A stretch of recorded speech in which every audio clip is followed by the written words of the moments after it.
Kornicky and Mel. Real, honest mornings. Ottawa's Real Rock. Rebel 101.7. The last couple of weeks, we've been joined on Wednesdays just after 8 o'clock in the morning, kind of figure out where the Sens are floating. Things haven't been looking great this season, but we came off an absolutely amazing game on Monday. And from Silver Seven Sens, joining us on the phone, Brandon Maki. Good morning, dude. You still smiling after that one? I'm still riding that high after Monday night. How are you guys? We're doing great, man. I have no memory of... You'd think as a Leafs fan, you'd be used to this. Right?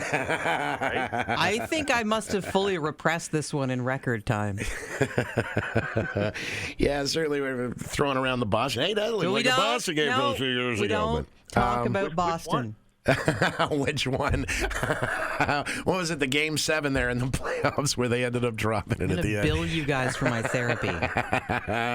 Brandon, listen, it's nice to be able to laugh about it and to go, yeah, we looked pretty awesome the other night, but there was something that, like the switch got flicked or something midway through that game, and they looked like a different team.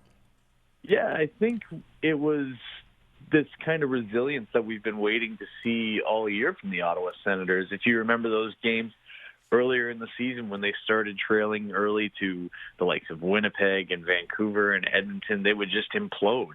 And you knew it was going to be a rough game. And Monday night had that same kind of feel. I think when they were down 5-1, I tweeted them. I said, I'm about to record a podcast episode, but what do you even say at this point? Like, it just felt like this here we go again type of thing from this team. And then, wouldn't you know it, they come out absolutely flying in the third period. And the Leafs probably took their foot off the gas a little bit, but it was a tremendous effort by the Ottawa Senators, and it was led by their core of young players, which is exactly what fans are hoping to see this season. So it was a lot of fun. I'm looking forward to more games like that, but hopefully they don't trail 5-1 too often. Yeah, and it was a little bit of everybody stepping up. I mean, Zub, Connor Brown, Dadonov with a couple on the night. It wasn't just one or two people. It was like the whole team was showing up. Yeah, Artem Zub's been unbelievable through his first stretch as an NHLer, and I think he's solidified himself now as a top 3, maybe even a top 2 defenseman on this team. And you mentioned Connor Brown. He finally got off the schneid. He's had so many great chances over the past couple of weeks, and he just hasn't been able to buy one. And finally, he puts one by Anderson, and he breaks that little skid that he was on. Dadonov gets 2. He's kind of finding that finish that we were hoping for to start the year. And if you look across the board, on both Dadonov's goals, they were assisted by young players. Tkachuk and Norris had assists on the first one, and Shabbat and Nick Paul had assists on the second one. Paul had a goal of his own. Drake Batherson scored with a beautiful assist from Tim Stützle. The young kids were firing on all cylinders, and that's great to see because, again, that's what you're hoping to get out of this season is that development from these young guys. Doesn't really matter how many games you lose as long as they're developing at a steady clip, and so far so good. Well, one of the things we have been talking about, every week is the goaltending, but Högberg, I mean, a really nice stop on Nylander that should have went in the net, and playing kind of the stand-up game that you kind of expected from him. He never fell apart through that one. Mm-hmm. I think when Matt Murray went down last week, everybody was kind of going, oh, no. Just knowing that Högberg has struggled like he has and that you're probably going to see him for at least a couple games. And he absolutely stole the show last Saturday against Winnipeg in that last-second win for the Sens. And, yeah, I mean, he gave up 5 against the Leafs. I don't think you could fault him for a few of those at least. Toronto's a good team, and they're going to get some high-danger chances. But for the first half of that game, at least, Ottawa was sloppy in their own end. They couldn't find any form of D-zone coverage to save their lives. They're making turnovers, taking penalties. It just looked like one of those games that was not going to go well. But the third period was such a cohesive, collective effort.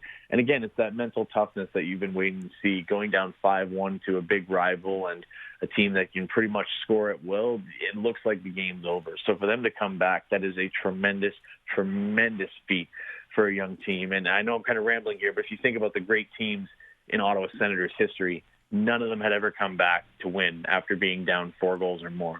And this 2021 Senators team that has been so maligned managed to do it against a great team like Toronto. So I can't stress enough how impressive that is. I stopped listening after you said the words "Toronto is a good team." I'm going to isolate that audio, and I'm going to make it my ringtone on my phone. Just you saying "Toronto is a good team." It's hard to believe they've never come back from a 4-goal deficit before to win a game in their entire history. That was kind of one of those neat little stats to come across. Yeah, and those are the things that make a season like this fun. The team's probably not going to make the playoffs. They're probably not going to have any form of sustained success throughout the year. So you have to take the little victories as they come, I guess. And going into tonight's game, obviously the boys are going to be fired up, and it's like, hey, we can actually do this. Anything? You heard anything? Anticipating any changes in the lineup tonight, or are we pretty well looking at the same crew? Well, it sounds like Eric Brandstrom's finally back and healthy after missing the past week with an injury. So I'm anxious to see how he performs in his return to the lineup. I thought he was playing really well before he got hurt, and that the injury came at a really unfortunate time. Sounds like Matt Murray's good to go too, and knowing DJ Smith this year, he plays his goaltending decisions close to the chest. So we probably won't know who's going to start until near game time, but it's a bit of an interesting decision to have to make. I mean, Matt Murray's your number one goalie, but Hochberg's won 2 in a row. So I think DJ Smith goes back to Murray, but I wouldn't be entirely surprised to see Hochberg get another start. And even if the Sens lose tonight and the Leafs fans, the great thing for the fans is if Leafs fans start telling them, hey, see, you guys suck, the Sens fans are just going to say, yeah, that makes it even funnier that we came back. So there's no losing for Sens fans this year. I think they're going to be happy no matter the result. Well, hey, listen, I got bragging rights. The Leafs haven't lost back-to-back games all season long, and let's hopefully we make that 3 in a row tonight. So tonight and tomorrow night before they come back home against the Canadians and the Flames. And hey, dude, we'll talk next week, next Wednesday, find out where they're sitting. Hopefully we'll have a few more things to celebrate and be smiling about. But looking forward tonight, 7 p.m. Sens taking on the Leafs once again, and let's hope we can make it. Let's hope we can make it 2 sweet ones in a row. Yeah, no matter what happens, that comeback win is going to live forever. So, what comeback win? I'm sorry, I don't know what you're talking about. Was there a game? The only thing Leaf fans remember is the last time they won the cup. Everything since then is just 1967. 1967. Oh, 1967. It's a good year. Brandon Maki, Silver 7 Sens. We love steering people over. Some great writing that's on there, dude. It's just a great way for everybody to get caught up with what's going on. And Brandon, thank you once again on a Wednesday for letting us know what's going on, and looking forward to these next few games. Talk again next week, dude. Thank you for having me. Talk again soon.